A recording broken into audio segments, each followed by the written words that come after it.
Thank you, Alyssa. Yeah, so we're very honored to have one of our esteemed members of the League of Women Voters as our speaker today. We're pleased to welcome Ann Kinzel. Of course, Ann has a very prestigious background. She holds a JD from San Joaquin College of Law, an MA from Iowa State University, and a BA at the University of California. And Ann served as a Fresno County Women's Lawyer Representative on the Fresno County Title IX Gender Equity Coalition. She's a familiar voice. As soon as you hear it, you're going to recognize it because you probably heard her on KHOI, where she's a volunteer and has great programs on which often we are broadcasting on news about the League of Women Voters. So without further ado, I introduce to you Ann Kinzel, who's talking to us about a story of local activism. Thank you, Linda. And thank you, Carolyn Klaus, President of the League, and John, I think who works in events, for inviting me this evening. I think Title IX and other things have been in the news quite a bit lately. And I'm going to talk to you about Title IX tonight, but in the context of a story, okay? I'm going to tell you a story that I was part of. And I hope this story inspires you about what can be done by local activists who think outside the proverbial box. And so you can stop me at any time if you have questions. And remember that this is a memoir. This is the story as I remember it, okay? So I think it's true as I remember it, but it's a story, okay? So, Title IX. As in 1984, Cheryl Miller, who was really our first female basketball star who had media attention throughout the country, said, "Without Title IX, I'd be nowhere." And look at where we are today. Caitlin Clark. Who hasn't heard about Caitlin Clark? I'm pretty sure every Iowan has, and a heck of a lot of people nationally. She's an interesting figure, kind of an outsized figure, but I think that without Title IX, there'd be no Caitlin Clark, just like with Cheryl Miller. Now, Title IX is an amazing statute. It's only 37 words long. And a woman named Sherry Boschert wrote a great book on Title IX, simply titled 37 words. And if you're interested in Title IX, I recommend it to you highly. Okay? Look at those 37 words. Before that was enacted as a federal statute in 1972, there were quotas holding women back, not from just sports, but from the professions, from college, from graduate school. As they said in those old cigarette commercials, we've come a long way, baby. Okay? My mentor, when I was in law school, when I graduated, was the first woman judge in the Superior Courts in Fresno County, California. She graduated from Stanford Law School in 1947, first in her class, one of 2 women. And how many job offers did she have? Anybody want to hazard a guess? None. So she started her own water law firm at the farm with her husband and eventually became a judge. So we've come a long way, baby. 0 job offers, all the way to being a judge. So Title IX is a personal story for me because I may be old, but I'm a jock. Through and through. I played tennis growing up. It was the love of my life, okay? And I'm going to tell a story about a place and time in Fresno, California over the years, but roughly concentrating from 1992 to probably about the present, okay? But mostly focusing on the mid-90s and what happened there, because it's quite a story, I think. And it's relevant to you today because when I tell this story, I'm going to tell you about the tactics, the strategies, and the fun that we had being local activists. Remember, the fun, okay? It's not all work. And I'm also not going to talk about everybody's favorite topic of the day, transgendered athletes. I have my own opinions on this, as I'm sure you all do, but it's not the focus of tonight's talk. And I just wanted to make that clear. But at the end, I know you take questions, and if you want to bring that up, that's fine with me. But it's not the focus of my talk, okay? So let's quickly, before we move ahead, we really need to understand a little bit about Title IX to put my story in context. And Title IX, we call them the dark years, otherwise known as the Ronald Reagan years. The statute was enacted in 1972, and things kind of moved ahead, and things happened. But by 1980, the Reagan people were not interested in this gender equity crap, okay? That wasn't their jam, all right? So they got a nice Supreme Court case called Grove City College v. Bell, and the court ruled, wow, Title IX only applies to specific departments receiving federal revenue.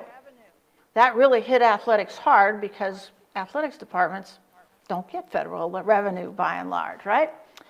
But, our country does have a check and balance of laws. Times change. We have a system that reflects those. And in 1988, the Civil Rights Restoration Act was passed by Congress and said that, no, that's not the way it works. Title IX applies to all federal spending in all segments of education.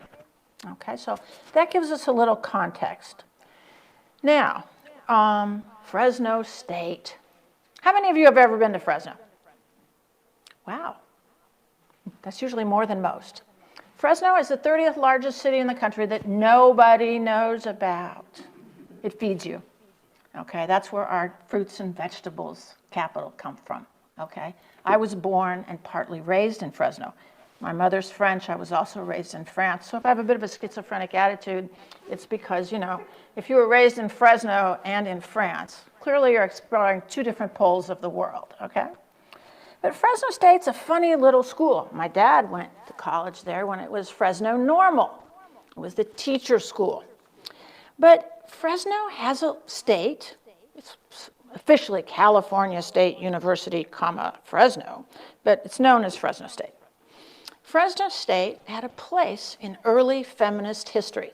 Now, I can't think of a place least likely to have the words early feminist history and Fresno put together, okay? These are not the usual order of things. But how many of you have heard of an artist by the name of Judy Chicago? Okay, a few of you. She was an early feminist artist, and she got her start, out of all places, at Fresno State. And she started the nation's first feminist art class at Fresno State. Go figure, okay? I'm pretty sure my dad thought there were uppity women in that art department, but and there was also a few other hints of feminism bubbling at Fresno State. In 1977, the basketball co-captain wrote to the administration and said, "We've got some problems. We're not being treated right." And like colleges did at the time, they just waited for her to graduate. It's a good tactic, right? Got an active kid? Wait till they graduate. Okay. So that's kind of where Fresno State gets put. But then we get what I'm going to talk about tonight, what I call the big events. All right? January 1982, the OCR, that's the Office of Civil Rights of the U.S. Department of Education, rolls into Fresno and says to Fresno State, guess what? We've been investigating you. Now remember, the dark years are over. Bill Clinton's president now, and he's interested in that gender equity crap, okay? So they roll into town and they say, we've been investigating you. And like any good federal bureaucracy, they actually did their job. And they produced a huge report, okay? And in that report, they worked with Fresno State and said, you have to come up with a way to fix all the terrible things that you are not doing. There are 13 areas of the law, the rules, the administrative rules that attach to that statute that say it, interpret it and say what you can and can't do. And you're out of compliance in 13 out of 21 areas, and you are terribly out of compliance. And we're upset with you. And this was the San Francisco office of the Office of Civil Rights. So they work with Fresno State for a number of months. Nobody knows about it. It's all on the QT. And they come up with this corrective action plan. And the corrective action plan was a marvel of bureaucraties, but it had this timeline. And basically it said in there, it was about 100 pages long, but it said, these are the things you have to do, and these are the dates you have to do them by. Wow. Thank you for doing all the hard work, okay? They did all the hard work. There it was, plain as day in the report. So, you know, Margaret Thatcher, we may not have agreed professionally or politically on a number of things, but I think she was right. Sorry, guys, but if you want to get something done, ask a woman. Because we got a bunch of women in Fresno that decided they were going to get something done. Okay? And so here we were. The mayor, a woman by the name of Karen Humphrey, who was one of the first big city mayors on the West Coast, who was a woman, and she was a former newscaster, so she was very media savvy. She called a bunch of groups to her house and said, what are we going to do about this? Fresno State's really messing these kids up. She was a strong feminist. And she invited a whole bunch of people. Fresno Now, the Women's International League for Peace and Freedom. They weren't too excited about the jock part, I have to admit. And the League of Women Voters, they were represented. The National Women's Political Caucus, the AAUW, the mayor, and then finally the Fresno County Women Lawyers. And I think that I was probably the only Division I athlete among the Fresno County Women Lawyers, and I was also pretty much the youngest Fresno County woman lawyer at that time. And so, guess what? They called me up and said, would you like to go to the mayor's and talk about Title IX? And I thought, wow, that sounds kind of fun. Because I got to tell you my own Title IX story. When I was in high school in 1974, 73, we had won the Central Valley Championships in tennis, and we were going to go to the state championships. But we tied with another school. And the weird thing about it was that our boys also tied. And we tied with the same darn school. And I'll be damned, but the boys' team got to have a playoff to decide who was going to represent the Valley at the state. And the girls' team didn't get a playoff. So we got together, a group, and on the team, and we thought, well, that's not fair. The boys are getting a playoff. There's that Title IX thing. We'd heard about this.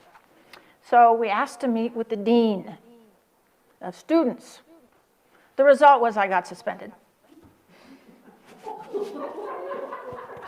I guess I was destined to be a lawyer, but I did get suspended from school for a day for challenging the dean and saying, rather saltily, that it wasn't fair that the boys got a playoff and we didn't. The dean was probably a little preloaded about me because the previous year, the girls' tennis team had gotten wind that the boys' locker room was decorated with Hustler and Playboy. And we were disgusted. And this was the height of, I am woman, Helen Reddy. So, being the logical, fully brain-formed adolescents that we were, we got some of the seniors to go to 7-Eleven and buy a whole bunch of Playgirls. Do you remember Playgirl? Yeah. We spent all our money. We bought out the whole 7-Eleven and I think a couple others too. And we came back to the locker and we plastered those pictures to our lockers. Guess what happened? We got suspended. So this was my second time in the school pokey, right? Was it female or female? Female to boot. Yes, but she did not appreciate the rather salty pics that we had plastered all over the locker room. So, I had a little Title IX education before I got sent by the Fresno County women lawyers to work with this coalition. So we formed a coalition, and we had super fantastic, awesome weapons. I have to tell you about our weapons, okay? We were armed and dangerous. These were our weapons. The corrective action plan, a laser printer, fancy spreadsheet, and the postal service. Wow, we're dangerous, right? You bet we were. We were really dangerous. Because, as I said to you, the corrective action plan gave us the map. It told those nice bureaucrats in San Francisco, told us exactly where Fresno State had screwed up and told us exactly what the deadline was for them to make it right. The laser printer was really important because we wanted to fake them out, all right? We wanted them to think we had a lot of money because then we could sue them, right? So we created this awesome letterhead with that laser printer with the names of all the organizations, because we had more than just those. Those were the main ones. On the left, and we made it really pretty, and we never had more than $110 in the bank, but they didn't know that. Spreadsheet, we took the language from the corrective action plan, put it together in a nice spreadsheet, and this formed the basis of our plan of attack. But I first have to tell you about our other superpowers, because these are our superpowers. They were important. Fun, plus, you know what that kind of animal is there? That's a mole. We had a mole at Fresno State. So our two superpowers were fun. We had a lot of fun doing this. And our mole. Only 3 people knew who the mole was, because we didn't want her to get her butt fired. More on that later. So what we decided to do, or kind of what I decided to do, I was in charge of strategy, was that I took those deadlines and I said, we're going to map them out on a big map on the wall. We got a bunch of paper. We had it at one person's house. We had it all mapped out. And every time there was a deadline, well, first we got a FOIA. We got a blanket FOIA, Federal Information Act, request in for anything related to this that came through the Department of Education, and one California FOIA for the Chancellor's Office, for the California State University Chancellor. And we took those FOIAs and we said, okay, we're going to write to them, and this is like the Postal Service that I mentioned earlier. This was back when stamps were cheap, thank God, because we only had $110. And we took the deadlines, we mapped them out. 1 week before something was due, we sent out a letter. And that letter started at the U.S. Secretary of Education. We didn't name low. The Honorable, okay?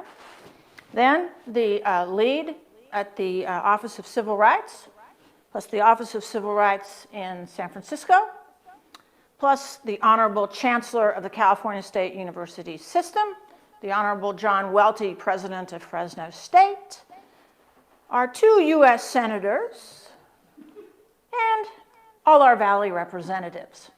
We were busting the mail, okay? So a week before, we sent out a letter saying, there's a deadline coming, you better have that stuff showing that the deadline was met, okay? And then if they met the deadline, we'd send them a nice letter saying thank you, and we'd see everybody again. Thank you for making the deadline. But most of the time, they never made the deadline, so it became a war. But remember, we're still having fun, okay? It was a war fought with popcorn, laser printer, mole, fun. So I'm going to give you just as an idea some of the highlights where we had fun. We had a lot of meetings, and some of those were frankly pretty boring. But we did have fun. One of the most fun visits we had was the infamous Fresno State visit. At the beginning, Fresno State didn't quite know what to do with us because they had never faced a group like this that was having fun, that seemed really dogged, and had a certain flair to them. Plus, they had the mayor, for God's sakes, the mayor, okay? So we asked if we could tour the facilities, because they kept saying, everything is fine. We take good care of our women athletes. They have everything they need. And our mole was telling us, that's complete horse. You know what? It's terrible, blah, blah, blah. Okay. So we made the arrangements to meet on a Saturday. And, I had to get a little flair into that. And the mayor, I told you, was media savvy. So we bought clipboards. Thank God that made in our $110 budget. We had clipboards for about 10 ladies on Saturday. And on the clipboard, we had kind of made a list of all the major facilities working with our mole. And we showed up. They asked to meet us at the, football office, which we thought was kind of weird, but it turned out to be great. Because not only did we have clipboards, but in the days of big video cameras, we got ourselves 2 video cameras and a still photographer. And when they saw that, well, let's just say that loose bowels might have been the order of the day. Because they could not believe that we walked into their offices with 10 women, 2 video cams, 10 clipboards, and a still photographer. And that's where this comes in. This is a football locker. Now, I'm all of 5'5". He's a lot bigger than I am, right? So we decided we had to take some, fun pictures, right? So I jumped into the locker. I actually fit in there. And we got a great picture of that. We kept that picture and did something with it later. And so we walked across the campus to the women's athletic area, they called it. And when you went to middle school or high school, did you have lockers? Do you remember? This is what they had in the women's athletic building. That thing was about that big and about that deep. And that's what the student athletes had, and that's what you had if you went to a PE class. But you couldn't even keep it. You went to practice, you could throw your stuff in there, and then you had to take it out after practice. These guys had this for the whole damn season. No wonder they were deficient in something, right? And then we get to the wagon. I bet you'll never believe what the wagon was for. The mole told us this. The wagon was because the catcher on the softball team, and Fresno State had been a finalist in the Final Four of the NCAA 2A softball on several occasions and had been a runner-up the year before, had to take that and put her catcher's gear and roll that wagon from her dorm room to practice because she couldn't fit her catcher's gear and her clothes and stuff in this damn little box. So you can see they were pretty deficient. So we got all this on tape, on camera, on everything. And when we were walking over to the women's locker room, there were a bunch of guys accompanying us. And they said, you can't go in there. And I remember saying, well, why not? And they go, well, there's nobody to escort you, and we can't go in there. And we said, well, we don't care. We went in, and that's when we took our pictures. They didn't get it, okay? They really thought that they were all powerful and all intimidating, and we just didn't give a damn, okay? We were there because we felt we were on the side of right, and we were going to help these kids get what's right for them and make up what had not been right for us when we were younger, okay? So that takes us to the next infamous event, the softball stadium.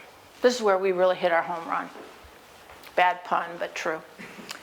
Part of the corrective action plan included that Fresno State had to build a nice kind of vest pocket stadium for softball with real bleachers, real bathrooms, concession stands, seating, you name it. It had to look like a miniature version of their baseball stadium, which was quite grand, okay? And there was plans, and we went to multiple meetings with Fresno State arguing about this and with the federal people, and it went on for some time. And then the mole told us, you're not gonna believe this. They're retaliating. And we're like, how do you retaliate with a softball stadium, for God's sakes? Well, how do you retaliate with a softball stadium? Ladies, you'll get this, is you only put in one bathroom. One bathroom for the guys, one bathroom for the gals. 3 stalls, 2,500 seats. That's real smart. So what did we do? And Fresno State had this old kind of, metal bleacher thing and some pretty lumpy grass, and that was their softball field out in the middle of the regular athletic area. And then there were these guys. That's, the facilities at the time. And so we were really mad that there was only going to be one bathroom. So we rented a podium, dragged it out into the middle of the softball field at Fresno State. We'd previously called all the media and told them the mayor would be speaking in the middle of a softball field. So they were interested. And we get out there with our podium in the middle of the softball field, and we strategically placed ourselves in front of the Kaibos. That's what they're called in Iowa, right? And I was helping get everybody live, taking the morning off from work. It was a beautiful day. And this great big Fresno State lieutenant cop comes out very blustery, like, what are you people doing out here? And we're like, we're holding a press conference. I mean, he wasn't expecting that answer. He couldn't quite figure out the podium. And the press was all set up, and he said, well, you can't be here. So I conferred with my colleagues, and I came back, and I said, okay, we're ready to be arrested. And we yelled to the press, there's the mayor, all of us are ready to be arrested. And we turned around and went, ready? At that point, he said, well, you just can't be here. I said, sure we can. We're citizens. We're residents of the state of California. This is our damn university. If you want to arrest us, go ahead. But we have the right to be in the middle of this field. There isn't any no trespassing. We already checked it out. We're fine. He left. See, we had fun. So protesting, doing all these things, being an activist doesn't have to be dead serious. Okay? It can be about very serious stuff. Your rights, equity, fairness, all these things. But you can still have fun. Okay? And we did have a lot of fun. The last visit we made turned out to be a rather odd one. Another thing they had to do was get rid of those little damn lockers. Okay? Those little teeny things. They had to build 2 sets of locker rooms for sports, for women. So, of course, now another year has gone by, interminable meetings with the administration and all that. And they said that the lockers are finished. So after the softball thing, we thought, we got to check this out, right? So we asked to tour the lockers. They were smelling rat by then, but they weren't that smart. They really weren't that smart. Because our mole had told us something, and they didn't know we knew this. So they took us into the first locker room, and we admitted that it looked lovely, and I could stand in the locker. We checked that out. Top drawer. Soft, no need for that little red wagon. But then we asked to see the second locker room. And it was the dean of students was with us and the athletic director. And they started kind of moving funny. We thought, well, what's wrong with them? But we knew because we talked to them all. And they said, well, we can't go in there. And I was like, why not? We don't have a key. I said, what? You have a key? In those days, we had those cell phones like bricks. I was a modern lawyer, so I whipped out my brick there and said, what's the number for let me see what I can reach the Fresno State Police Department. Do you know the number? And the dean was so cowed that he gave me the number. So I punched it in. And I said, we have a problem over at the women's locker room. We can't get in. We need somebody to bring the key. Damned if they didn't come with the key. And then Jean is like sweating at this point, because we know. So they sent a custodian over. He opens the door. We walk into the locker room. It's clear it's not finished, never been used, and just sitting there. So I turned to the dean, my colleagues we have some cameras, of course, because we know how this drill goes. They're taking pictures, and he's really upset at this point. And I said, well, what happened? He said, well, we're working on it. I said, could it be that Coach so-and-so and Coach so-and-so, who have the sports for these locker rooms, said that we will never use the house that Title IX built? It was two male coaches of female sports who were vehemently opposed to anything having to do with Title IX. That's how petty this was, okay? You know, we fought and fought and fought. Here you are thinking about big issues, and you're really dealing with really, really stupid stuff, okay? So they eventually fixed and got 2 locker rooms. But, you know, it was like, we would meet with President John Welty at Fresno State. And I'm shameless if you haven't noticed yet, but John Welty is a really short man with all the stereotypes that go along with that. And he really, really didn't like me, as you can imagine. And I do not like wearing big heels. I was a straight 1-inch girl when I practiced law, and I've been half an inch ever since. But by God, I got 2-inchers and practiced because I really felt jocking me. I was teetering on those mothers, okay? And I practiced in those things, and whenever I met with John Welty, 2 inches. Because then and he hated to be called John. So I'd come in, hi, John. I'd ask you to call me President Welty. And I'd say, you know, John, we talked about that. I said, when you call me Counsel or Ms. Kinzel, I'll call you President Welty. And he never could do it. So I just kept calling him John. I thought 3 inches would be better, but I'd probably fall flat on my face. But you never know. That was another weapon I guess I could have put in there, the heels, because that really bugged him. And I think it made him, you know, not think straight sometimes. But you know, we had the law on our side. Title IX was enforceable. The bureaucrats gave us a path. So we did really well. We moved them. We got lockers. We got scholarships for them. We got a softball stadium. We had better publicity. They begrudgingly got better a little bit every year.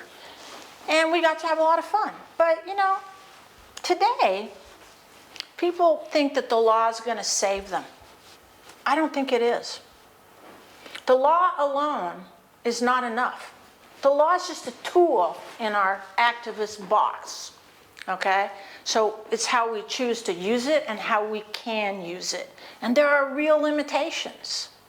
So the law is not enough. Activism is not enough. You got to have a certain amount of luck and pluck and things. And, you know, so I guess my message there is don't expect the law is going to save you. It's not.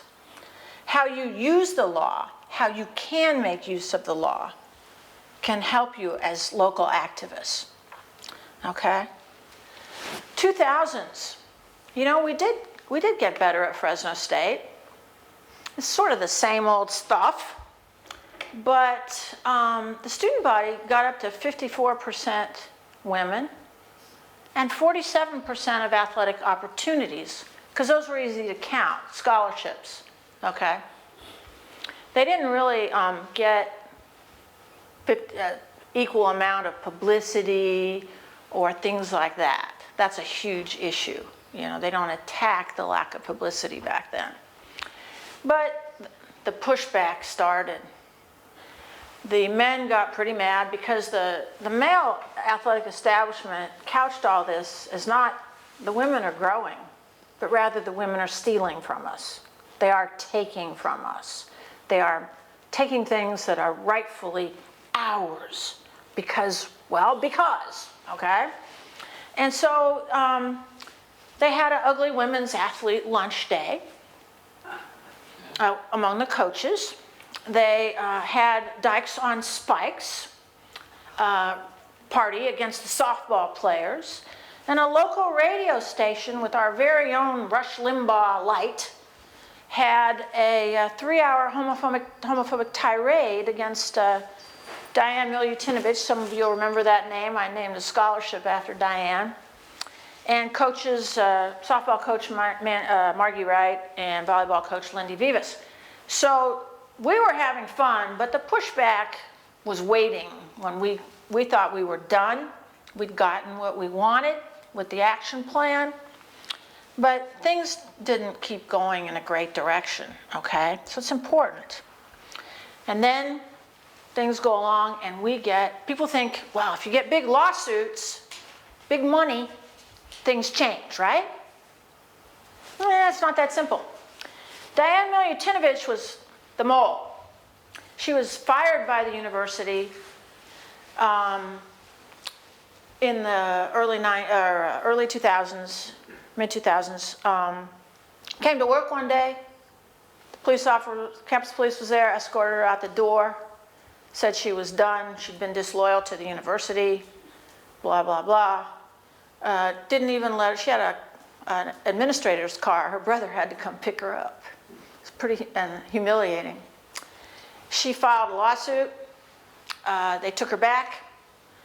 They refused to put her back in athletics, which she had been in her entire career, and they made her the executive director of their memorial union. She helped the kids get better use of the funds. They fired her again. She filed suit again. She settled for $3 million. She never has worked since and never worked in athletics, to her great chagrin. I have a question. Yes. Was the university ever fined? No, I mean, Title IX, the remedy in Title IX is so dramatic. You lose all your federal funding that nobody will use it. But they sued under California law, okay? And so Lindy Vivas, who was the winningest coach at Fresno State in terms of won-loss records, was fired after she asked that some of the things in the famous corrective action plan that were still lagging on volleyball would be taken care of. And they fired her, and she sued for gender discrimination under California law and got at the time the largest single verdict for someone who was alleging Title IX kind of violations in coaching for $5.85 million. That's not chump change, okay? And that was later reduced by the court to 4.52, but still was the largest one, but we haven't got. Then comes the kicker, Stacy Johnson Klein. Stacy was young, she was like 30. She was an up-and-coming basketball coach from Oklahoma. And I don't know how else to put it, she was a singularly attractive woman, okay? And Fresno State decided for the first time ever they were going to throw their publicity machine to women's sports. Now, I guess that was not at all, connected to the fact that she was a singularly attractive woman with certain attributes. And she was not afraid to hide them. She was a good old gal, okay, from Oklahoma. She came through Fresno like a bombshell, all right? And the university rode that all the way. Until the day that she said, "You're not treating my basketball players right. I know you guys got in trouble with Title IX back in the day. You need to fix this." Oh, and that she was constantly rebuffing advances by the athletic director of the sordid type, okay? She filed suit, hired a guy that I went to law school with who was a real bulldog. That's the name of Fresno State athletics, but he was the real deal. And because she was so young and everybody knew that she would never coach again, And the university tried to pawn her as a drug addict because she had taken some Vicodin during a trip. I mean, it was very sordid, right? $19.1 million. That's a huge verdict in any lawsuit, much less for gender discrimination and sexual harassment. The court reduced it to 9. Stacy has never, no, she finally, in 2020, took a short-term job in athletics, but she wasn't going, she did some high school coaching. She just was never, she was blackballed, okay? So yeah, she got good money, but a lot, these women wanted, they had ambitions. And the ambition was not to get a settlement, okay? So money doesn't necessarily fix it either, right? So what does it take to enforce something like Title IX or any other local activist thing that you want to do? It takes community pressure. We were known in Fresno, the Title IX Gender Equity Coalition of Fresno County, as those bitches. That was really the big shorthand. Those bitches, they're bringing down our bulldog athletics. It was never quite that direct in the paper, but it was close, okay? So you got to have community pressure that fights back against the community pressure. So you got to believe and be okay with the local pressure cooker, both sides pushing against each other, okay? You really need a long-term advocate who is not part of your group, who believes in this wholeheartedly and will help you. Without our mole, we just weren't in the game, to make another bad pun, okay? She really helped us understand college athletics. Now, I had played college athletics, but I didn't understand the business side of it, okay? So she helped us with that. You need to understand that college sports, or whatever it is that you're fighting, is going to be a big part of the local fabric, okay? So you're going to be taking on something that people are going to get stirred up about, all right? There's always a subtext of homophobia when it comes to women asking for what they think the law says they deserve, okay? It's always there, so be ready for it. For something like Title IX, you really need to think, and laws like that, you have to, it's not good enough to go, let's take on the whole country. You got to find a place where it works. And you run that place, and we've influenced, many schools know about what happened at Fresno State. It's no big secret. And they think about that when they want to take on risk, okay? When they want to discriminate, the risk of discrimination. And it's also important that Title IX, like any law, is simply a tool that if it can be used to accelerate social change, and that each generation expands those laws and pushes for new ways to use it. That's why Title IX ventured into the area of rape prevention, violence prevention, transgendered kids in sports. So the statute has grown as people have grown, okay? It's not static, and that's important to remember, because sometimes we think, well, the law is so static, right? It's not. It evolves with us, okay? What I think Title IX is all about, and by the way, I wrote a thesis on this, a pure vanity exercise where I took 2 years off from my life and researched, because I could. I'm a very lucky person. And that's another time I had a lot of fun. I called it the right to compete. Think about this. Since Title IX passed in '72, women's participation has expanded by over 1,000%. More than 90% of women in the C-suite say they played sports at some point in their life. Girls who participate in sports are more likely to graduate from high school and college and are less likely to have an unwanted pregnancy. You know, a lot of the women that were on the coalition were very skeptical about sports. They kind of thought sports were silly. I was the only one that thought they weren't. And, but you know, sports are just another part of the human expression, competition. And if that's your jam, you ought to be able to do it, right? I mean, that's what it comes down to. If that's what, you know, if guys can do it, we can do it. If they can get this stuff, they can share, okay? Now, you know, Caitlin Clark is famous. She's going to make a lot of money. She's going to influence a lot of little girls. But she's also influenced the world in other ways. It used to be they couldn't get any advertising in March Madness for women. Now, all the slots are filled. It's real money. The WNBA is a real league now. It's the real deal. So we think, wow, we've arrived, right? I wish it were so easy. We haven't. Because here's where we are today. Today. Isn't it amazing that I'm here in front of you telling this story, and this is what we got today? Because make no mistake, the U.S. Department of Education is really, really important for the rights of children. Be they disabled children, be they children who want to participate in sports, any kind of activity for children that involves education and colleges. Because what did we have before the civil rights movement? Each state made its own laws, right? And in that state, people of a certain color couldn't drink at that drinking fountain. But in this state, they could.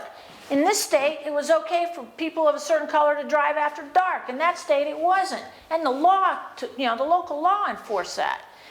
And here we could have in Title IX, in this state, girls get to play. In that state, they can stay home. In this state, they can get the same uniforms and the same locker rooms as the boys. In that state, they can get a little box, and they can wear their panties over their that stupid thing, that one onesie we used to have to wear when I was in middle school. We could wear our onesie with a penny on top. Y'all remember what a penny is? Yes. What is it, Jan?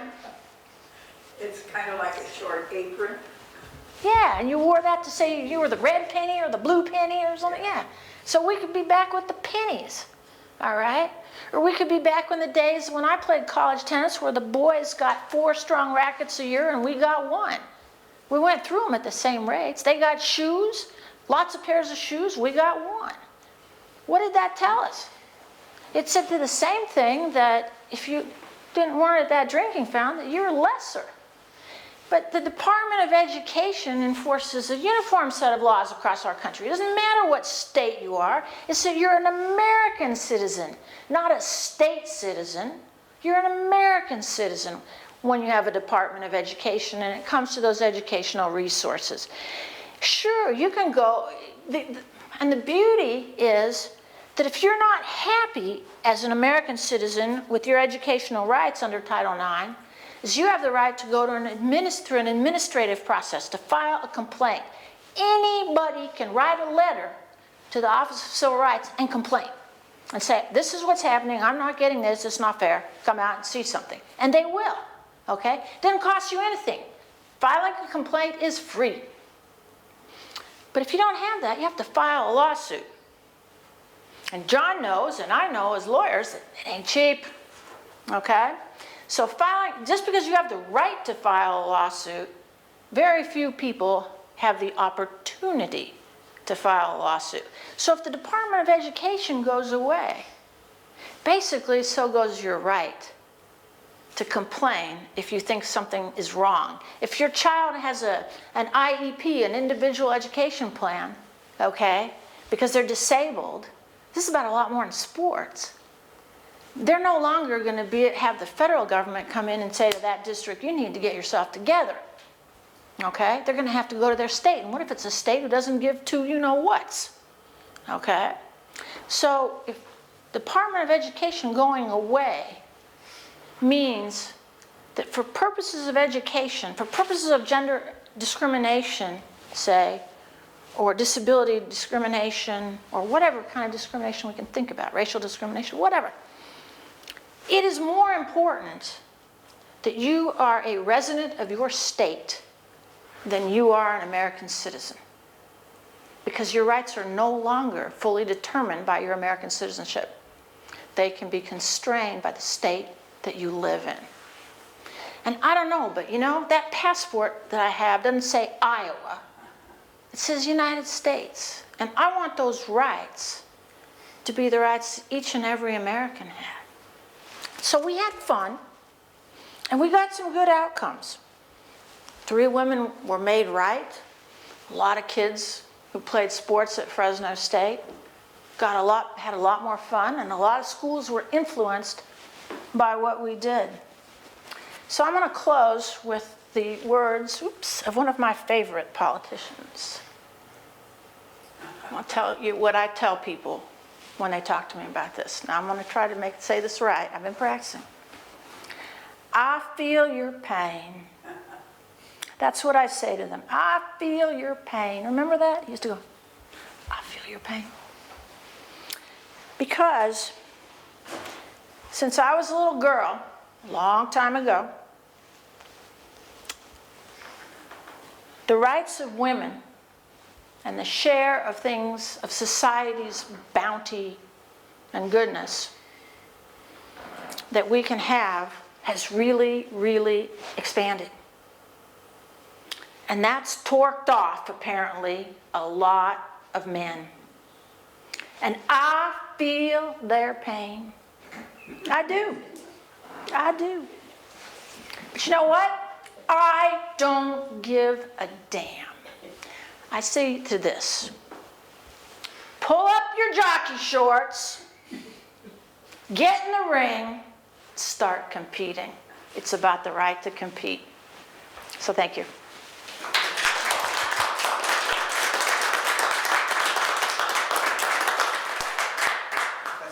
I'm good. If anybody has any questions, I'd be happy to answer them. Yes, ma'am. Well, they're going to go there, kind of. I personally believe that sports and people who are involved in sports, especially team sports, all get an advantage in life because you learn about playing as a group, you learn about sharing, you learn that you're not always the spotlight usually, but you also, especially in the lower levels, grade school, high school, you learn that a team is about taking advantage of what each person brings to the table. And that is incredibly important on a committee, in business, and so I would argue that it benefits everybody. And then we get movements to keep gays out and transgender. Now I understand if I was a male and now I'm a female that I bring in some physical characteristics that make me stronger, and yet they are still a person. Yes. How they should not be disallowed from participating in all these character building things. I was talking to a gay friend of mine and this transgender stuff in Iowa. There's an awful lot of transgender and gay people in IT who are incredibly smart and who contribute greatly to the society. Mm-hmm. They earn more money, they spend more, they make more taxes. You're going to say, oh yeah, but we don't like the way you live. Okay, I get that. And I'm going to only, I said I wasn't going to talk about this, but I promised I would in a question. So I have to admit that I'm a bit of a cop-out on this, and I'll explain. So I was a very good tennis player, okay? And I could not, by the time I got to college, I could not have beaten the worst scrub. Y'all know what a scrub is? The worst scrub on the men's team, okay? So life is not fair. We wish it were. I wish it were. I wish it were fair for everybody in every moment, but it's not. Well, why can't the transgender female play on the men's team? Well, they're not going to make it either. If I can't beat the worst scrub, they're not going to make the men's team. Someone who was a man. On the women's, yes. If they join the women's team, there are some. It doesn't work that way, unfortunately. Now, if a person, the Olympics, the Olympic movement and international sports have rules, okay, about testosterone levels, testosterone usage, other gender, biological agents and things like that. And that makes it, they can use those and bring in a certain amount of fairness. So, And also, you know, we see in the Olympics women who are women, whom the Olympic Committee has determined are female from a biological perspective, and that they may look more masculine by what we call masculine, but they are not, their presence is not unfair. But those tests are expensive. They have to be done repeatedly and things like that. And so in elementary schools, in middle school sports, in high school sports, we're not going to devote the resources. And in college sports as well. We have the phenomenon of the swimmer who just very recently transitioned from male to female and was on her team and had the biological attributes of maleness her entire life and had only recently started taking hormones.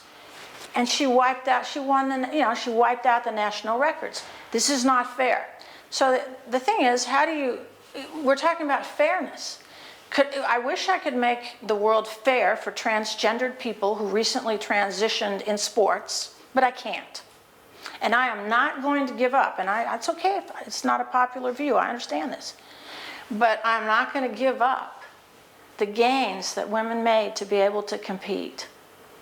Now, if we reach a level in society where enough people, maybe, you know, we think that transgender presence is growing. Is it growing because of certain chemicals that we have in our water and air and things like that in the last 50, 100 years? Perhaps. Or we know that this has always existed in the human family, but maybe we're talking about it more now, like we think there's more rape because more reported, okay? I don't know the answer to that.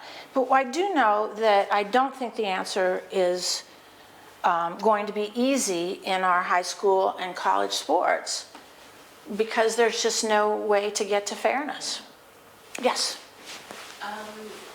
What advice would you have for someone who's been told, what advice do you have for someone who's been told all her life, don't stand out, blend in, go for something feminine, don't try to break the glass ceiling? That's a great question. A lot of it, okay, I'll take you back to our coalition. We had a whole bunch of different kind of people. A whole bunch of different kind of people on our coalition. Some of them were kind of crazy like me and wanted to be out front.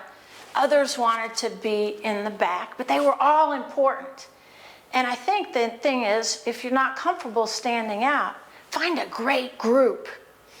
And there will be a place for you in that group. If it's a good group, if it's a group that functions well, you'll find a place in it. And maybe your views on how out front you want to be will change. Maybe they won't. But I don't think it matters because you'll find a place where you're comfortable. Does that make sense? Because I think in a good group, there's a place for everybody. Everybody brings something. Their experience, their capacity to be engaged, their capacity to have fun. Everybody brings something. Okay? I look forward to seeing you in a group. Any other? Yes? I know we associate Title IX with sports. Is that the only area it applies to? Oh, no, it applies to all educational expenses. Okay. Okay? It's just that my lived experience, my story to tell you tonight was through sport. Okay? But I think, if we think about it, you know, people can say, well, sports aren't important. But in American life, sports take up a lot of room. What's everybody talking about this month? Right? What's it called? March Madness. Thank you. Okay? Sports occupy a big part of our lives. As humans, we want to be entertained. We want to see things that are outside our lived experience and go, wow, that's really cool. Right? You know, every little girl thinks Caitlin Clark is the best thing since sliced bread. Not one of them is going to be the next Caitlin Clark in all probability. But they can enjoy that experience. We need that kind of thing. Sports, at its best, can bring us together for shared experience. We all talk, you know, when you're all rooting for March Madness, you're not rooting as a Trumper or as a Democrat, right?